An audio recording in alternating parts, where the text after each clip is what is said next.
you doing? My name is DeAndre, daughter of the father, artist, writer, author. Been dreaming on air and now I'm promised walking. All thanks to God that my steps are ordered. When I walk in the room, I walk in with the Lord on my side, who's my light. That mean whom shall I fear? And ain't no need to brag, he's the greatest one here. Had to start with that before I start this career.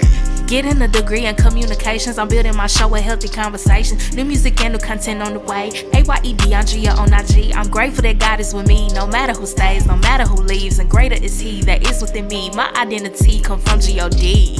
Mondays and Fridays from 3 to 4 is Dream on Air with DeAndrea season 4. Every week on PVU radio. I'm so blessed, I thank God that he made me bold. On the show the truth, yeah, it's gonna get told. And it's thanks to my guests on these episodes. And since God told us yes, they can't tell us no. He gave us a vision, we believed him forward. We got faith, we got works, now they see the growth. When God tells you yes, they can't tell you no. He said it, he meant it, let's get it, let's go. It's Dream on Air with DeAndrea season 4 on PVU radio. Oh, let's go, let's go, let's go.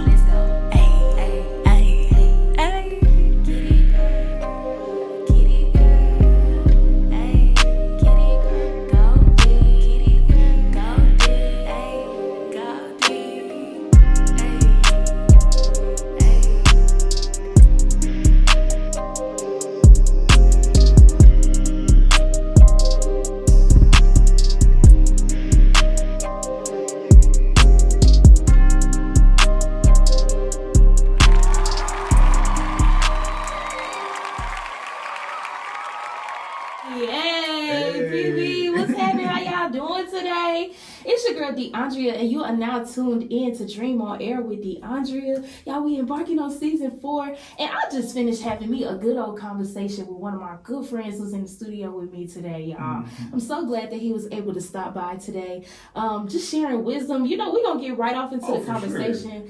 Sure. This is a highly anointed friend of mine in the studio with me. And without further ado, y'all, I want to introduce Mr. Khalid Gray to the show. Give it up. Man, I'm good. I'm blessed. Yes. You know, I woke up today. That's the biggest blessing of all time. Yeah. Thank you for having me. I think this is the second time I've been on the radio station to interview. You know, aside from like the other shows that I have. So this is really cool. Yay. I used to interview a lot of people, and now I'm starting to get interviewed, and it's kind of like it's Inception. It's cool. So yeah, but thank you for having me. Of course, thank you for coming to the show. We're so glad to have you on Dream on Air with DeAndrea. Khalid, I'm so proud of you, man. I think my first time officially meeting and having a conversation with you was when we were getting ready for the SOHH festival. Yeah. Oh yeah, I forgot about the festival. Yes. It was the end of last spring, and y'all, we had the opportunity to cover Togetherland, which was a festival in Dallas, Texas. And Khalid was out there doing his thing, y'all. And I'm telling y'all, the hustle behind this guy, when he has a vision in mind, when he's ready to go for it, you stay ready. Khalid is one of those people that stay ready so they don't have to get ready. And I'm honored to have you on the show today. Thank you. So Khalid, where did that hustle come from? How did you get so motivated and passionate and serious about what it is that you do? So I think one of the biggest things is I don't really think about where it came from. I just kind of think I woke up one day and was like, I don't want to. Okay, I remember. So quarantine happened. Quarantine happened, and I was kind of like, because my freshman year was really I didn't really understand what I was doing in high school. I went to Townview. Which is just right. It was 5 to 10 minutes away from the Togetherland Festival, which is so crazy. That's crazy. I did not know you went to Townview. Wow. I went to Townview. Yeah, I went to the School of Business and Management, which is one of the 6 schools that they have. It was cool, but when you think about growing up in an environment where everybody's learning a career technical kind of thing, it pushes you to be okay, I gotta do something. You know what I mean? So I think where it came from was in quarantine, where we were given MacBooks and we were eons ahead technology wise compared to other schools, because business always had the money. So even with us having money, I was kind of all right, bet I have a MacBook now. Let me learn how to edit.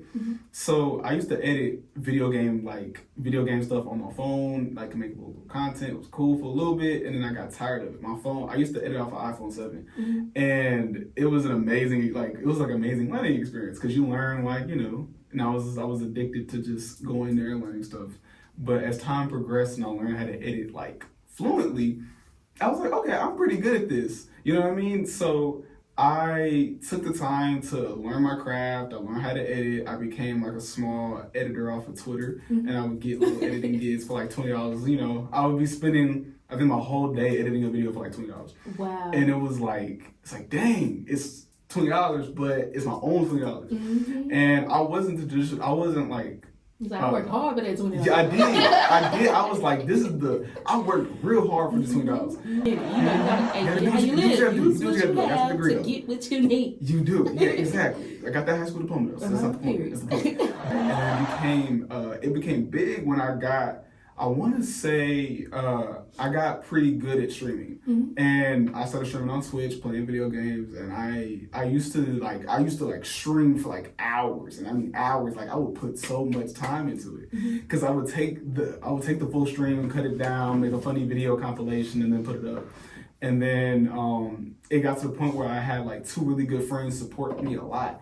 And they started sending me my stream to other people. People started watching it. I think the highest stream I had was like 1,000 like viewers like throughout the whole time. On Twitch? On Twitch. Wow. But at one time, I think like concurrent viewers, like people that are like watching, I think it was like 25 or 26. Like 23 people were like interacting, commenting, like which was really consistently. And I was like, oh, this is cool, you know. And I got the email from Twitch saying like, hey, you're an affiliate now. Like you can now get paid from streaming. Wow. So I said, okay, cool. So at the time, I couldn't do it because I was originally using a Chromebook that my mother gave me because my mother works for the Dallas ISD school district. And that's a story in itself, but we're not gonna get into that. We can, but that's not gonna get into right now. But I would stream off of that laptop, but it was a privacy lock on it, so I couldn't download certain things. So I would have to stream from the website. And when I got my MacBook, I was actually able to like put stuff down. Look at God just giving you giving me the tools as like I progressed. Exactly. And it got to the point where I made enough money to get paid. So my first paycheck ever was $176.36 from Twitch. Wow. So it was like I got my first Twitch payout. It was funny because I would imagine like I would never make money off of Twitch, but that ended up along with me doing essays and like doing the little editing stuff. I ended up some money. I had me some money. So all my friends are like they have a license, a car almost, like some people did have a car. They had like a lot more stuff than I did at the time. So I feel proud that I was like, I have a bank account and I can spend money. So I had a PayPal account, set it up. I had everybody just send the money to the PayPal account. And when I showed my parents like I can hustle like for some real money, like because they were really like, well, you're not working, we buy you all this stuff, so it's like, you know, you don't really have a use for a bank account. I showed my mom, and I was like, Mom, I got it. I can do this. Yeah. And because at first they didn't like really like understand the concept. It was like you're playing games online, you know. So, but I ended up buying my Xbox that I use now off of like off of all the stuff I did, and I ended up, you know, getting 4-year-old mom. I was like, thank you, Mom, for believing me. And then shout out to the mamas. Shout out to the mamas because the mamas are like, you know, they're like number one when it comes to like support, and my father too. I'm blessed to have both of them. So, but I got my Xbox, and I think after that, my mom was like, okay, I'm gonna put like $25 in your account like every month. I'm like, all right, cool. And my mindset then was like, okay, well, if I'm gonna get $25 a month, I'm gonna just save it. And you know, because it's quarantine, nothing really happening, so. But she put enough in there that my two favorite things are getting covered, but like I kind of want to do more. And I was suggesting to my parents like, hey, I could work. And they were like, Khalid, you're not going to work. Like, no, there's no point. You're not, you know what I mean? Like, I was the first person to kind of like hustle in my family. Like the first one, aside from my mom, because she has her own little hustles that I don't really know about. But from all like the children, I was the first one to like really hustle up some money. So I told them, I was like, no, I like just with streaming, like I could do it I could just work. Yeah. And my junior year, I ended up applying for Whataburger like the week after I got rejected from the other jobs. It was GameStop. But anyway, Whataburger emailed me back. They were like, hey, like, you want to start like right now? I was like, yeah, I'll start right now. And I was like, you know, so I hop on the phone with her and she's like, when can you start? And I was like, I can start right now. Today. Like, you need today. me to come up there right now. Like, I can work overnight, like, right now. But then again, like, the child labor laws in, like, Texas won't allow me to work overnight. So, like, you know what I mean? But I started the week that I got out of my junior year going to senior year was when I started working. Where the hustle in me kind of came in was when I worked at Whataburger consistently, like full time. So during the summer, I didn't really have a lot of like photography or anything like that going on. Like I didn't have any interest in that. I just wanted to edit, and I was like, I'm gonna buy this computer. So what I did was I was like, okay, I'm gonna learn what goes into a computer. What parts do I need? What's a CPU? What's these parts? Because I was like, I'm gonna build it. That's in my mind, like I'm gonna build this PC. Wow. You know, and I sat there and learned like the ins and outs, what to do, what not to do, what's budget friendly, and I ended up coming up to like I think $2,000, which is like really good compared to like what you would normally spend on a pre-built computer. But long story short, I ended up working like doubles. I worked doubles. I would work overnight. I would work as much as possible. And I mean, like every check I saved, every penny I could. And I mean, like I was asking for extra shifts. I was asking for like, oh yeah, like I trained up on every position. I can't take orders. I will never take orders. But I learned how to do everything. I cleaned, I cooked the burgers, I stocked, I cleaned them, like everything. And that's where I learned the idea of like working with other people and understanding that if you're the one that's always like working and getting stuff done, people will respect you a lot more and you'll get a lot more opportunities. So what you see in the studio comes from like me working at Whataburger. So, but I got to the point in the summer where I was able to get enough money to buy my computer. And I did some research. I was like, where can I get a pre-built from? And there's some micro center there's a micro center in Dallas, there's a micro center in Houston. And I went to the one in Dallas. I put all my little coins together and I said, I'm ready to get this computer. I walk in, I look around, I'm like, look at the parts. The guy comes to help me. He's like, you know, how would you're spending more money buying all the parts. You can just get this pre-built. And the pre-built had a way better graphics card, it had a way better everything. So I was like, okay, I might as well do this. And I walked out of there. And then I bought a monitor. And I walked out of there, I was like, wow, like I really just bought this PC $2,000. And my mom and my dad was like, dang, Khalid, like you just spent like that's like a mortgage payment for most people. I was like, yeah, but in my mind I'm thinking like I have a goal, I got to the goal, what's next? I got my PC, they helped me with my MacBook, so I got my PC, my MacBook. Then we used like the Apple like student bonus, so I ended up getting my watch for free. So I was like, all right, cool. Wow. You know what I mean? You set. I was set. I had the whole everything. package. Literally, so I came back to school that next year, and I was still working at Whataburger, and I started making videos like on my phone because now I had a new phone. I got an iPhone 11. I was like, finally.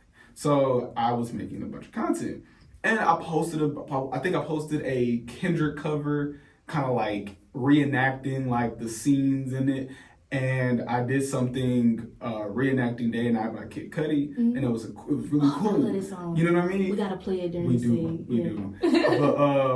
But both those videos did good on TikTok and on Instagram. I think like one of them got 100,000, another one got 57,000, and then I started posting gameplay clips on like another account. And one of them got 1 million views, another one got 700,000 views, another one got 800,000. So I was like, okay, cool. I'm in my content creation era, and I have all my stuff together. I have my PC. I can stream off this now. I bought the parts for it. I'm happy.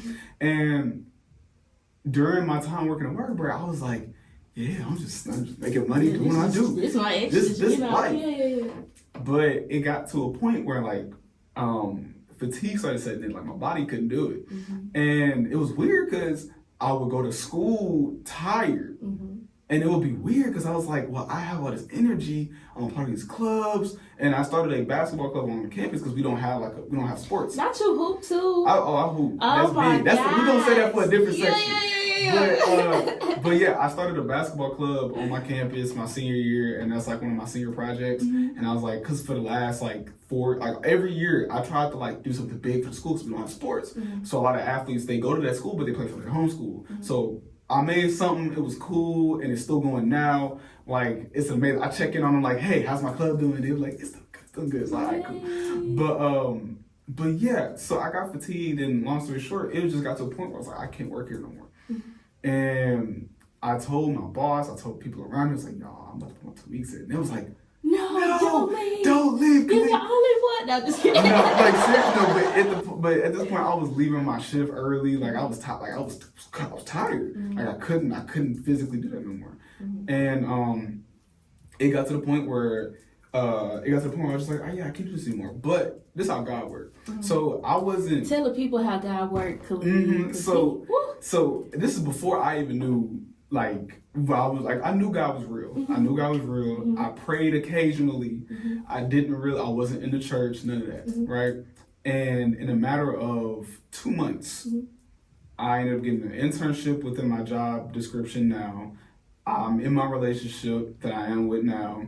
I have a scholarship that allows me to pay for school, get a camera if I need it, and I still have some money left over. It's a bunch of things that happened within like 2 months. And I mean, the girl I was messing with at the time, she wasn't right, we wasn't really clicking like that. So I was like, all right, I'm gonna leave this alone. I'm gonna quit my job. I'm gonna just do a bunch of things that like for leaving out with the old and with the new. And I didn't understand that at the time. Yeah. So I said, you know what? I'm done with this dating thing. I'm not gonna do it. And I didn't date for like 2-3 months after I said that.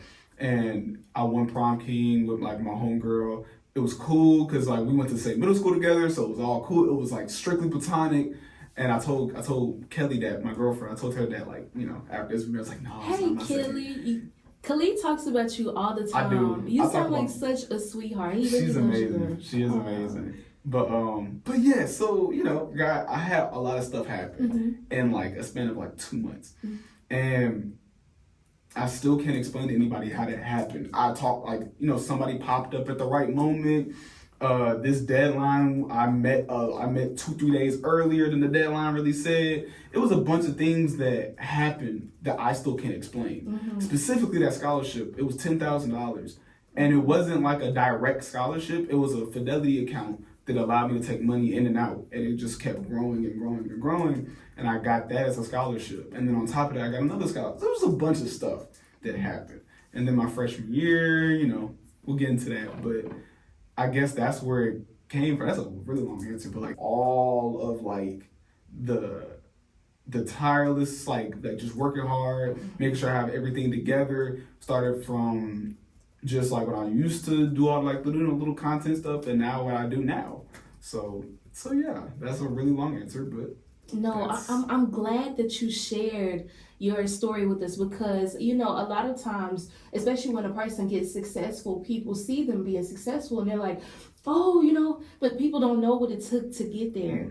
And I'm glad that you shared that story, because even finding out how you were in high school, but you still had the mentality to go and look for parts for a computer. And this is the thing. This is why I love having conversations like this, because God has orchestrated everybody's life to work according to his vision for their own individual life. And the fact that you even had a thought to build a computer from scratch, I've never thought about doing anything like that. That's not even my cup of tea. But the fact that you were so intelligent at a young age, it's like, and what I'm saying is where you're going in life is already on the inside of you. Or what you need to be successful with the God-given vision is already on the inside of you. Mm-hmm. That hustle, even you mentioned working at Whataburger, okay? But you were still learning the skills. Like you was learning customer service. Even I'm sure the pay probably wasn't great, but God was using it still to teach you the values of service and teaching you the values of giving your all. And I can relate to that too. I used to work, at multiple, I didn't have multiple jobs as well,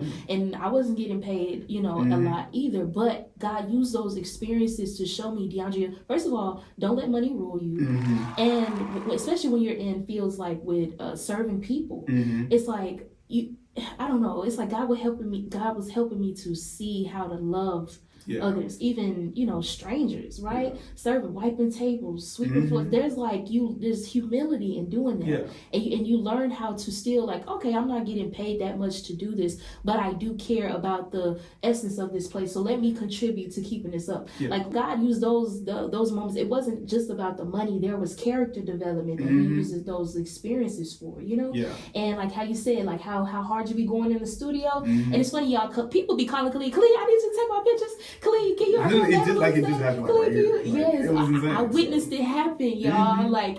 But all of that was training grounds. God had to build that muscle. I mean, the hustle was in you, but he built that muscle so that you could work at the capacity that you needed to at this time of your life. And it is just so beautiful to see. And even going back to how you had support, right? You mentioned your parents, your mother, your girlfriend, and how they're there for you. Like God, He knows exactly what you need, and it's working out beautifully for you, man. Yes, it is. And then even with you talking about building the computer from scratch and how you okay, you did your research. You're like, okay, well, what does it take? You had a vision in mind. What does it take to get this vision off the ground? That's what we talk about here on Dream Warrior. We talk about God-given vision. You know, it's not just about wishful thinking. When God gives you an idea, and that's how I know that it was from God. And it's funny because it wasn't even about the computer. It wasn't. It was about the overall goal and the moral of the Because we always say faith without works is dead. And I was thinking, and it's so crazy, by the way, with my journey, I would not be able to just quote scripture at all, but now I'm starting to be able to do it, so that's cool. But anyway, because you've been reading, come on, atmosphere change. Come on. But yeah, so with that specifically, even recently, I'll speak on it recently because my decision to make to buy my camera was a big decision for me. So I'm the camera that I got from the studio is broken. So it's okay, cool. I did my research on why it's broken, and there's a lawsuit against the camera and all that, blah, blah, blah. Not important. What's important is the fact that I'm buying a new camera. And my quarrel with it was do I really need a new camera? I mean, this still works, but but God He put stuff in my head, and He'll keep making me, He'll keep nudging me about certain things. And that's how He gets His point across. For this camera, He was Khalid, you care about the savings that you have, and that's great. But you're gonna find a way you're gonna make back the money that you're spending. Yeah. And then on top of that, you're gonna get more out of it because you're buying your own gear now. So it's not because it used to be okay, well, I would pray to God oh, I wish I could get into an opportunity to, in fact, no, backtrack. I used to pray to Him I want the equipment. I get the equipment. I pray for Him. I want the opportunity to showcase the equipment. Early on, I started doing little things for people, blah, blah, blah, when I first got my camera. Then I was kind of wish I could upgrade. Got my internship where they had every camera you could think of. And then I was dang, well, I want to get involved on campus. Then boom, I got involved on campus. So it's everything that I pray about when it comes to I prayed for an internship in the beginning of the year. And then now I'm in my final stages of the Apple internship. Blessed and highly favored, they'll give me a message on it today or tomorrow. And then I prayed about my car. I prayed for our car. I was I'm gonna save it. I had to calculate it. And here's the thing that I wanted to prove with this is that God will see you calculating everything, stressing yourself out, trying to put the pieces together. But He'll be dog, I got you. Right. You don't have that. Right. Stop. He watch this. Watch this. Watch how. Boom. You know what I mean? And at the time you'll be thinking you have it all solved and figured out, already have all a plan I gotta attack. do is this. And then God will be no, all you gotta do is just Trust wait. Me. Yeah. All you gotta do is wait. That's and because for me, for everything I wanted, I would stress about it. I'll be God, I need this. And He'd be I got you. You gotta let me work. Yeah. And same thing, the biggest thing is the car. Because I know for me, you know me. And most people that don't, they'll probably think, some people have different wants and beliefs. Perspectives on Yeah. And for me, that car was big because it's my last, I guess, it's one of the steps towards independence and you don't do really more. get around, really need to be do stuff. So if somebody's hey, can you do this for me? I'm yeah, I'll be there. I'll meet you there. I'll meet you there. Right Yeah. Now God is allowing me to do that, and I think that's one of the biggest things that I would say. If I had to tell anybody, if I had to tell anybody my experiences with the Lord and specifically dreams and visions, it's I let God do all the work after I pray to him, I just let him do his work. Because there's nothing else for me to do. Like, God's gonna handle that. I'm cool. And, even with everything else, like I know, like, I'm never going to be without something because I know the Lord has me. So even if I'm like worrying about my next like paycheck, my next gig, my next anything, God's like, that's already been determined. You just gotta wait. Like, you know what I mean? Yeah. And that's big for people that are entrepreneurs because we're very like, someone's on next paycheck. You know what I mean? So I guess, I just wanted to speak on like God's patience, being patient with the Lord because he's patient with us.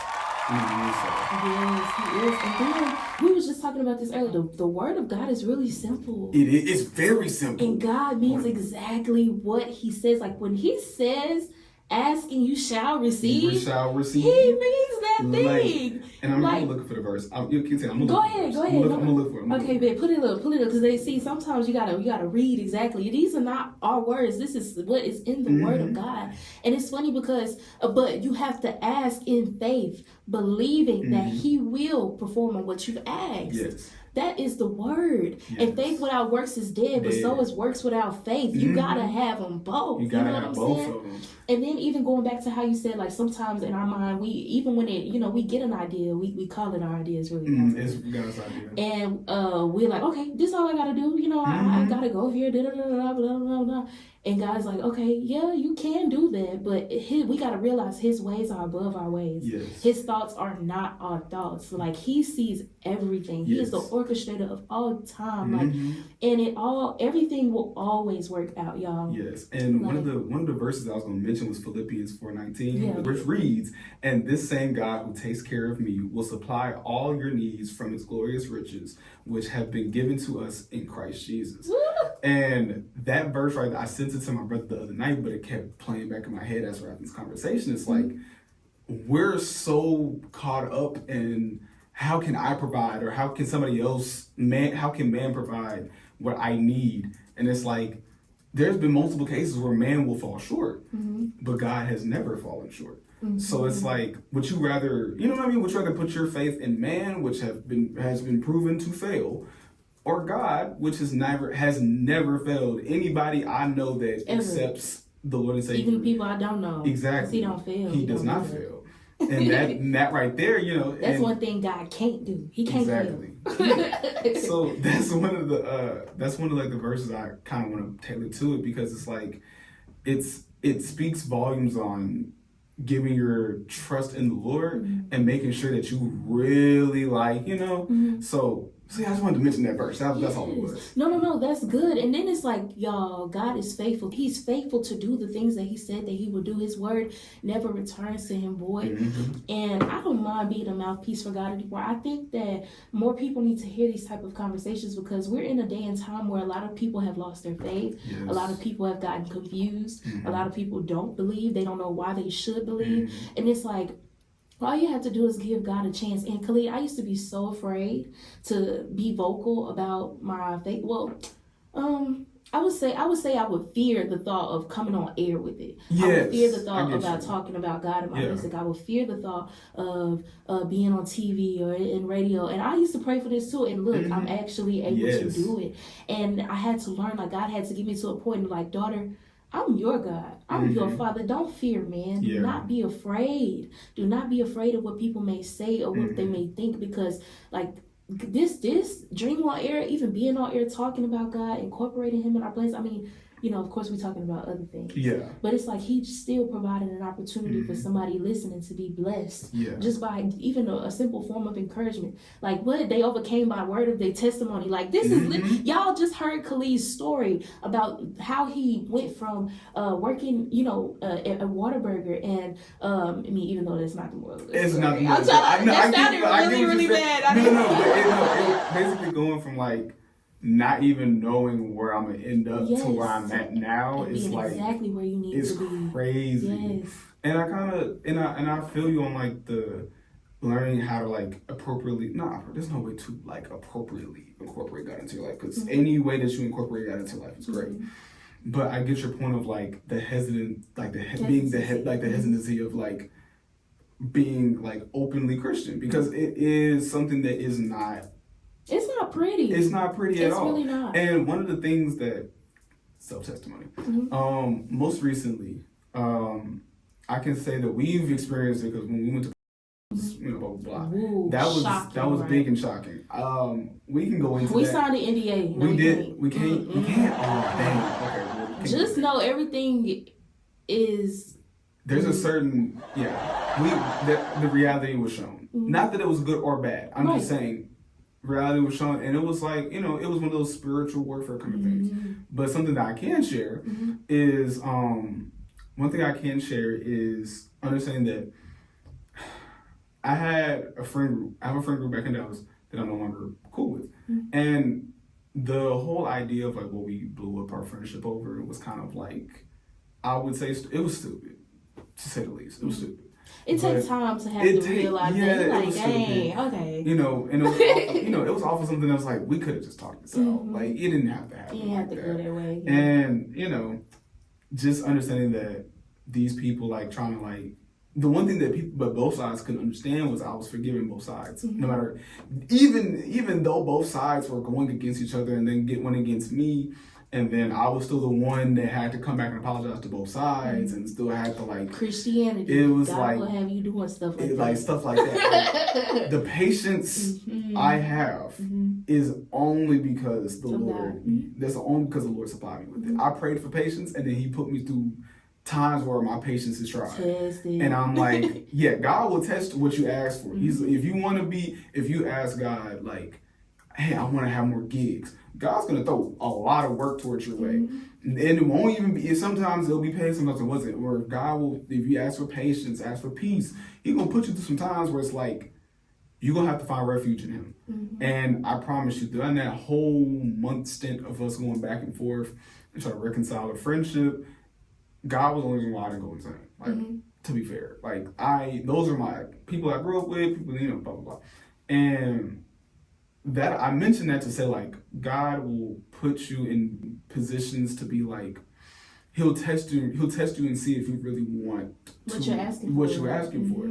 And it's something a lot of people are gonna have to understand. And even when it comes to being like the unapologetic Christian and kind of going out and like I'm saying, I feel you on that because can't talk about the building. But what I can talk about is like friend groups and friendships and how certain things that you don't want to do because society has a really good way of making people feel bad about not doing certain things. Yeah. And for me specifically, it was like early on, like being sexually immoral, drinking, smoking, things like that. Like growing up, I did not do that a lot. I had a certain kind of way about it that I just didn't want to do it. Relate. First of all, baby, miss y'all, when in my song Champions and I said, just call me Lil Tootie, baby, Tootie didn't play that. My mama did not play that. Wasn't no, ain't no sleep up. No, you going to school, you coming home. Like, me and my sisters, we, and I'm very grateful for being raised like that because my mom, she really protected us from a lot. Because I know that there were people our ages, especially, and I'm going back to high school because that's where we started off, in a conversation. But I'm very grateful for my mom being so protective over me and my sisters because there were a lot of people who were exposed to those things. And what people don't realize is that when you open the door for sin to just run rampant in your life, you are asking for destruction to come your way. Can I speak on that? Yeah. Okay, and before I go into it, you're from Dallas, right? Yes, I am. Okay, DeSoto to be exact. DeSoto to be exact. We down the street. By the way, he mentioned Townview. Townview, for the people who are watching who are out of state or, you may be watching outside of Texas, Townview is around the Dallas, Texas area. And I'm glad they had those programs. Oh, for sure. But, I'm living like it's the down that street. Right, literally. Like it's the right across 35. But Dallas specifically, and the reason why I asked was because my life growing up and the fact that you talk about how your parents sheltered you, they kind of did the same for me. Like my I would say like my thing that I did a lot growing up was like I would get in trouble for playing the game and like my homework's not done. Like that was about it. But when it came to a lot of other people, they weren't as sheltered as I was. And I saw it growing up. Like there was a lot of things I didn't understand growing up. I'm like, why are you doing that? Are you really finna? Are you really like? And then, perfect story.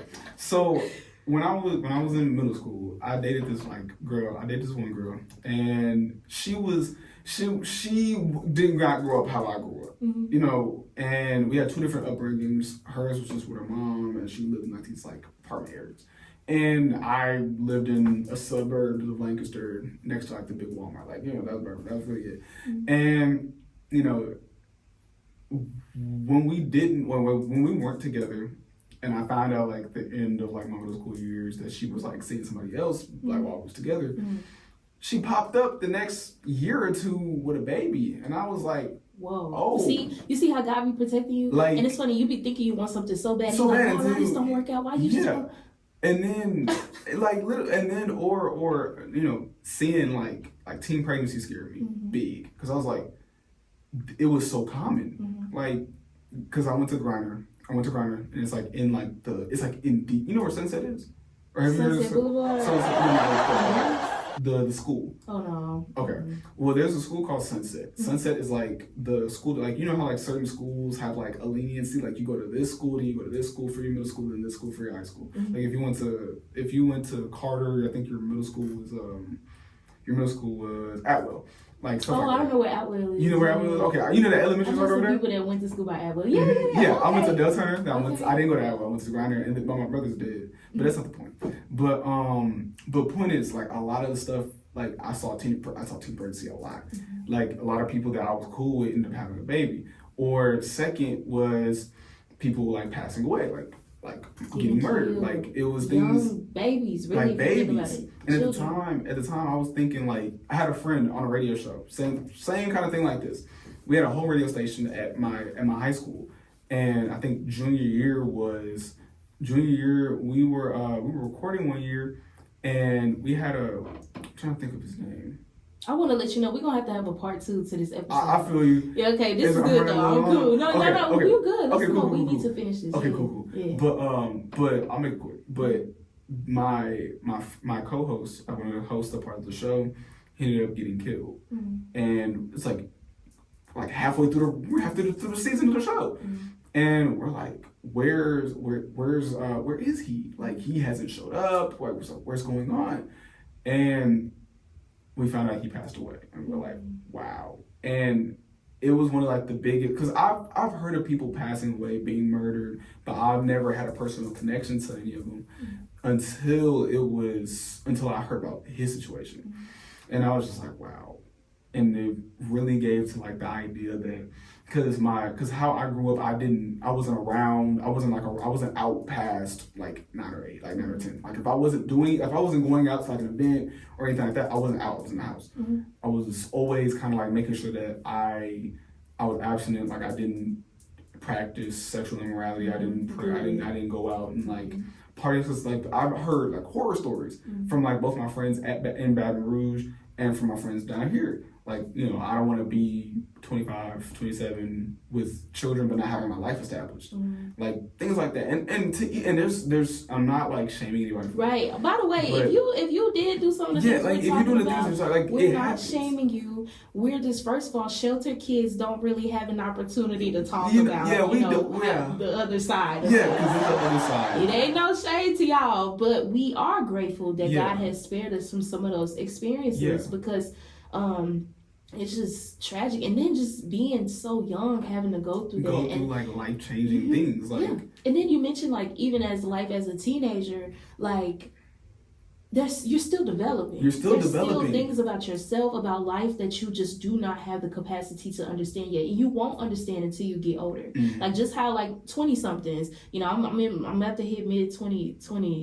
I just feel it's like halfway to 50. Okay, but anyway, but just like how the 20-somethings, there's still things that we won't understand until we turn 30. 30 won't understand until 40. You know, it's just like that. So we're not shaming you if you're young. We ain't shaming if you was a little wild child. I'm grateful that you're still here to be able to share your story and hear this one. You know what I'm saying? And I have 2 things I'm saying. I'm gonna make it really quick. No, you good. But don't rush. I know. I feel you. But a little bit more onto that. It's like God had these things happen to us to teach us certain things. It may not be to the degree. I'm not going to say that because everybody's situation is different and it holds different value to different people. If you did have a child early on, in that situation, it's God's still going to provide and protect Yes, He you for that is. child. Because there's grace for that. His Woo! grace is great. Because there's probably things that I've done. There's a verse that I said to my girlfriend in the car because I learned it and I forgot it verbatim. I know it though. It was like, it's basically check yourself before calling somebody else. Yes, don't worry about a speck in your friend's eye when you have a log in your own. Mm-hmm. Exactly. And that's why when grace is a beautiful thing. Grace is a beautiful thing. So it's like when I talk to people about their situation, I talk about my situations, and like, God still look out for all of us. Yes, He does. You know what I mean? And the point is, kind of like on that note, it's like everybody has something that they did or they were doing or that they're currently doing, and God's grace is going to be amazing. Sufficient, yeah. You know what I mean? So yeah.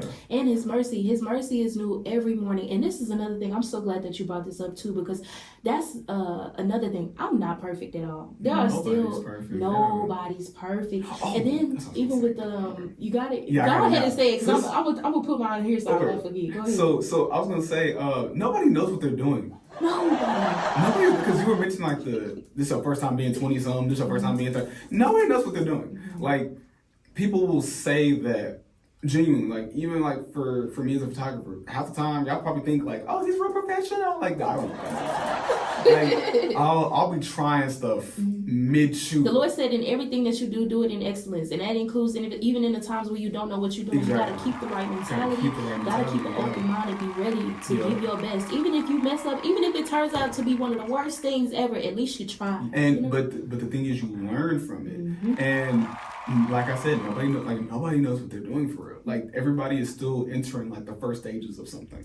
And even somebody that's been there for 20, 30, 40 years, they're probably still learning something too. Yeah. So when it comes down to even like life experiences, like some people probably didn't know that this existed and that's what ended up, blah, blah, blah. Like, and everybody's learning. Yes. Everyone's still learning. Yes. Everybody doesn't know. Like, nobody is 100% sure about what they're doing at all times. Besides, I'm speaking for me and for the other ones that believe Christ is the Lord and Savior.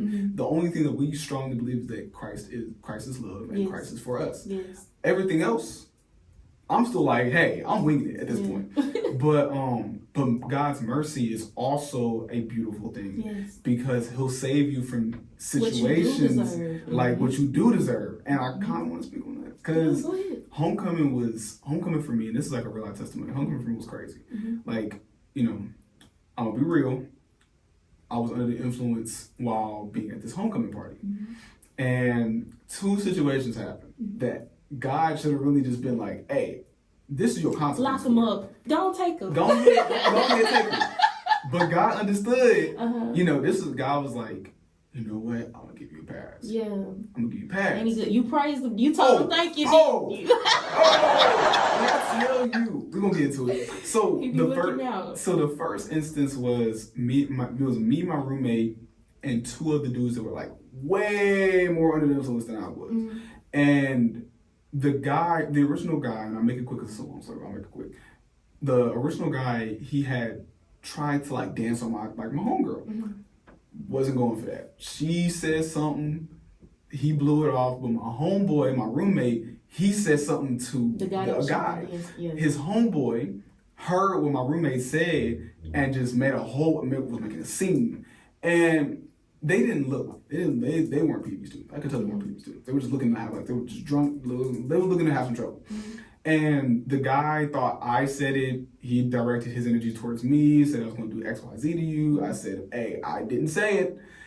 But you better not put your hands on me because I got a guy who fight for me right now. Don't even play. Amen. But I was like, I didn't say it. But my roommate doubled down on it. I don't know why he did. But he doubled down on it. And he was like, yeah, we said it. Yeah, we said it. So, you know how knuckleheads just start. It's always that one friend. I love him to death. But at least he was there. He was. If it would have got rowdy, you would have known somebody. And then we had like 8 or 9 other people behind us. Like, that were my friends. Like, we wasn't going to get jumped. Like, right. It was going to be bad for the people. But that's not the point.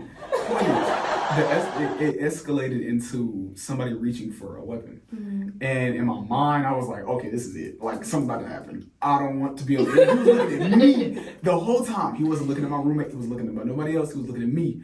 But God was like, you know what I saw in my mind real quick? I'm so for sorry. sure, yeah. You know that Kevin Hart, that clip where he was like, he just kind of fell out. Yeah. That's in my mind, I promise you. I was like, oh, Lord, please no. Like, I was literally thinking like, yo, is he about to pull Like, he really just started shooting. Is he about to shoot me? Like, I didn't want that to happen, but God was like, look, it's not gonna happen. And his homeboy recognized how crazy I was looking, and he was like, why is he spazzing? He looked around his homeboy. He calmed his homeboy down, but I was on 10 the rest of the night, and then I got to the point where I had to leave. Like my discernment was like Khalid, leave. Like you gotta go. Like now. Like stop trying to have fun. Go home.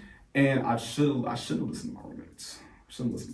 But they were doing really tight security around like the entrances to like certain places. Oh yeah, PV police don't play. They didn't play during homecoming. They got it like clink locked down. They did. You ain't got no. You need a wristband to get in. Even if you live over here, if y'all name ain't on this list and we don't see it, you better find somewhere to stay. Exactly. Yeah. But my discernment was telling me just go through the checkpoint. You know, they gonna know that you under the influence, but they're not gonna care about it because you going through like right procedures. So I should have did that, but I ended up hopping the fence. And I was thinking in my head. But you see how you. I'm sure you did that because you were. I was scared. Like I was something in me was like. I gotta. You know, like I didn't want to be caught by nobody. That's what sin do. And that's what sin do. That's what sin do. Adam and Eve, they hid after they bit that apple. What they hiding for? Exactly. They were living in good life. What you gotta hide for? Sin make you feel guilty. It made me feel guilty. And where my heart dropped when I did it, I hopped it, thinking I was scot-free. Hop the fence. Police officers, no, we saw you. It was a white dude too. So I was like, oh Lord, please no. But he stopped me. He was like, hey, I saw y'all hop the fence, and we all was like, thank God I have my wallet. Because I was like, no, here's my ID. I gave him my state ID, and I gave him my school ID. So I live. I just want to go home. That was it. I was on my way. It was faster. It just looked faster to me. I'm sorry. And I apologized, and the black dude came up. He was like, okay, you're good. Go. But in my mind, then on top of that, my roommates was kind of like making it seem like I was like troubled. Like I was just off the wall. And I didn't want them to suspect anything. So I was like, for a minute. Because you're just calming down from I'm just calming down from what I was doing. Yeah. And then on top of that, like now I'm like, you know what I mean? They could at any moment be like, you're a young black man. I'm a young black man with a lot going on for me. I don't want this to mess up. Die. He said, I don't want nothing to happen to me. And for that minute, I felt genuinely unsafe. Like I was just like, I don't know what's gonna happen. Like they have all authority to like take me to jail and all that. They had all the authority. But God was like, Khalid, I'm a you know how your mama tell you stop touching the stove when it's hot? And I touched the stove, but instead of my hand being burnt, like burnt, you just felt the heat. I just felt the heat. You like, oh, wait a minute. I was like, wait. I don't even want no. I don't want to process this. And God was like, look, you need to get right. Like you need to get right. You gotta stop. Like you gotta stop doing certain things. Like, and it was like a wake up call. It was like, you really about to throw, like, he's basically telling me, like, Khalid, there could be a situation as small as this that will throw away, I just got my car. Still, like, there's a lot of stuff that's going on for me. And God was like, Khalid, you want to see how quick that can all get taken away? Let me show you. Situation. And when I walked off, I was just thinking, like, I was trying to beeline it, like straight home. But I didn't want to, like, run. Because then it would be like, your spirit was my spirit was like, please go. But in my mind, I'm gonna just walk. I'm gonna walk, be cool. But when I was out of line of sight, I walked and I sped walk home. In fact, in the phases, you could like walk up stairs before you even get down to where you really are. So I walked up them stairs and I beelined the first ones you see? First ones I beelined it home. And I walked in and I was just like, I'm home, I'm okay, they're not looking for me. And I was like, I was on edge still, because I was like, okay, I just get back home, let me like calm down. And when I tell you from that night on, I was like, look, I don't feel safe, like, I didn't have the urge to do any type of drug, any type of anything, or try to go any place that I didn't feel safe going. Like, And I tried to explain it to my friends. I was like, y'all, like y'all just need to experience being in an unsafe situation, genuinely not knowing how to do Because things could turn around in like the snap of a finger. It can. You can go from, oh, I'm just having a fun night, to you're in Waller County now. Waller County. And in jail. You know how crazy of a story that would be for everybody to hear, like, I just heard Khalid went to jail. Khalid. Look, you probably wouldn't even been able to have your phone up like, Khalid, I can't believe what happened? I'm praying for you. You know what I mean? But that's why I kind of just say, like, even to my roots, I'm like, y'all, like, I'm very paranoid now. Not in a bad way, but like, I'm very knowledgeable of, like, y'all. It is not worth it. It's not worth it. Like, so when they, you know what I mean, when they do their thing and I'm not trying to be, you know what I mean, like, I just like, look, I'm gonna go to my room. Y'all got it. Later. Y'all got it. But I'm gonna be in my room. You know what? This is a good segue into part 2. I'm gonna see when we can get you back in the studio to finish this conversation. But I want to end with this.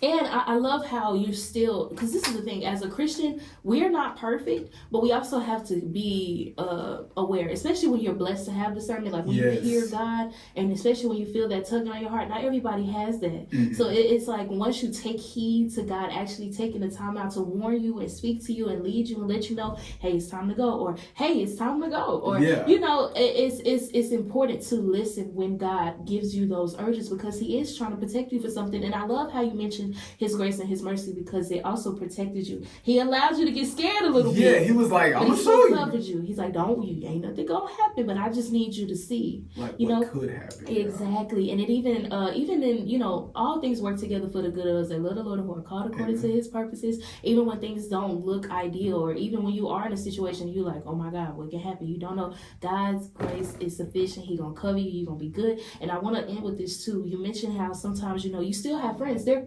your people. They're your roommates. They're your friends. Yeah. But if they do things, or, you know, their lifestyle doesn't align, at least you know when to walk away without condemning them. Yeah. You just say, that's not for me. Everybody has their free will. And that's another thing that I had to learn in my journey too. And it's like I have this burning passion for everybody to know Christ and for everybody to know how good God is, because He's so good, y'all. He's so real. But it's like everybody has their decision. But just because people are making decisions that I don't agree with, it doesn't mean that I have to agree with them because they're my friends. And it also it also means that I don't have the right to condemn them because they are my friends. Exactly. And God calls us to love, and He calls us to forgive. He calls us to be the light. You know, not everybody is going to accept the gospel, but we have a responsibility as believers to demonstrate the gospel in the way that we live and in the way that we treat others. Man, we got 2 minutes left in the segment, y'all. I only got time for a song, really. But Khalid, before we get off air, I always like to ask my guests if there's anything that you can tell my audience as a word of encouragement. What would you tell them right now in this moment? Keep God close. Yeah. That's like the best thing. I'm gonna be like, just keep God close. Yeah. Understand that you're covered by the Lord, and the biggest things too is stay prayed up. Stay prayed up. Read your Bible. Those are the best 2 weapons against what happens in this world right now. So just stay prayed up and read the Word. Yes, and read the Word. And also, Khalid, this is one of my favorite episodes. I always say that, but it just keeps getting better. Amen. So where can the people find you? You know, he does photography. We talked about it a little bit, but Khalid does photography, so we'll get off into his career and all those good things, but let him know where they can find you. Drop your socials. So people can find my personal at KHALI3D_, KHALI3D_. That's my personal, but my business account with my photography is Afro Does Media. Afro Does Media once more on Instagram. I don't have any other handles besides that. But if you want to find me in person, I'm at the TV studio Monday, Wednesday, Friday, sometimes on Tuesdays, Thursdays. So yeah. So y'all give it up for Khalid. Y'all just tuned in to part 1 of the episode with Mr. Khalid Gray. Y'all make sure y'all follow him on his socials. Stay on the lookout for him with KPVU TV. Also, we ain't dropping no announcements. I'm gonna save it for the next episode, y'all. Up next in the mix. Thank you so much, Khalid. No, thank you for having me here. Thank you for coming. Up next in the mix, we got You Love Me So by Madison Ryan Ward. And shout out to Miss Ward. I hope you're feeling better, girl. We waiting for you to get back to health and recover and get on tour. Amen. But we gonna show you some love here at PV Radio. So I got You Love Me So coming up next.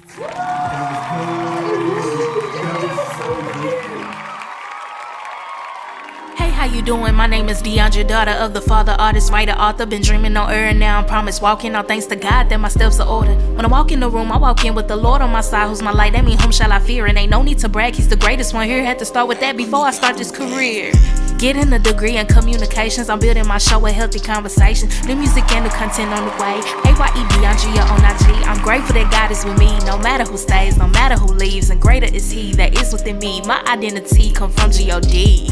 Mondays and Fridays from 3 to 4 is Dream on Air with DeAndrea season 4. Every week on PV Radio. I'm so blessed, I thank God that he made me bold. On the show the truth, yeah, it's gonna get told. And it's thanks to my guests on these episodes.